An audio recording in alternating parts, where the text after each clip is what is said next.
We're joined now by Raza Rumi. He's a scholar in residence at Ithaca College in Ithaca, New York. He's also an editor with the Pakistani newspaper, The Daily Times.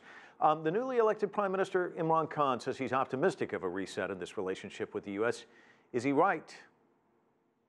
Well, I think he is right to the extent that Secretary of State's visit has certainly melted the ice and brought a kind of a thaw to a frozen relationship which was strained by a variety of factors, and the report mentioned some of them.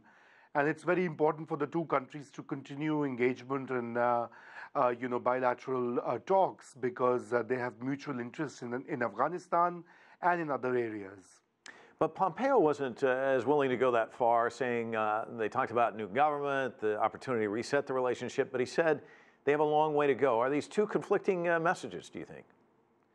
I think the position of the United States has been quite consistent for the last few years. It wants Pakistan to both act against the Afghan Taliban, at the same time bring them to the talks table. So it is basically there is a problem with the policy in Washington as well. I mean, there is a lack of coherence as to what exactly the U.S. has in its mind with regard to the Afghanistan imbroglio. And that is why there are conflicting signals from the United States side. But also in Pakistan, there's a strong, opinion in the policy circles that they can't let go of the Afghan Taliban, whom they see as their friendly allies should there be a change in government and a reconfiguration after the U.S. troops exit Afghanistan. Well, you know, it's interesting. Islamabad is frustrated. They see the U.S. is just seeing this as a one-dimensional relationship revolving around Afghanistan, as you just said. And one official actually going as far to say the main thing is we would like to be allies with the U.S., but with dignity. There seems to be some antagonism about the way this relationship is framed from Washington. How do they get past that? Well, I think that's a real challenge for the current administration in the U.S. and also for the new government in Pakistan. How can they, bury this acrimony of the past and move on? But there are fundamental differences. The objectives of the U.S. and Pakistan are not aligned in Afghanistan. Pakistan is concerned also due to the rising, alliance between the U.S. and India. And the latter is a perennial or a long-standing enemy of Pakistan, and Pakistan government and particularly the military are not happy about the growing ties, especially in the defense sector. At the same time, the U.S. is also kind of concerned and a bit suspicious about Pakistan's increasing tilt towards China, both in terms of economic and security matters, and so that complicates the situation.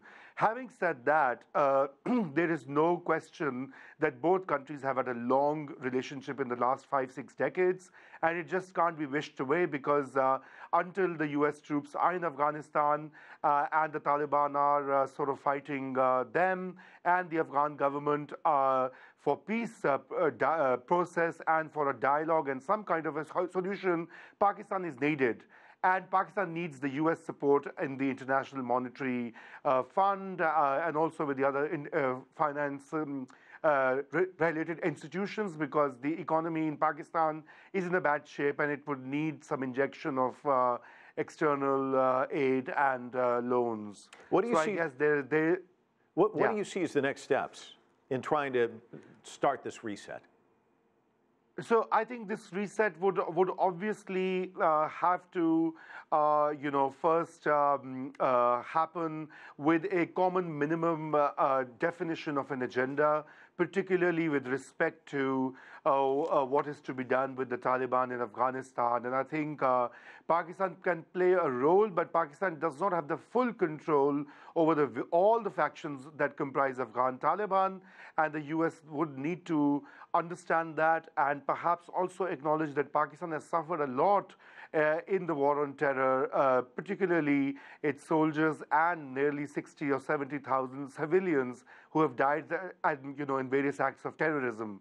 So I guess there has to be some mutual accommodation. So perhaps the first step would be to find a timetable for peace talks and move on with that, and that may build some trust between the two nations.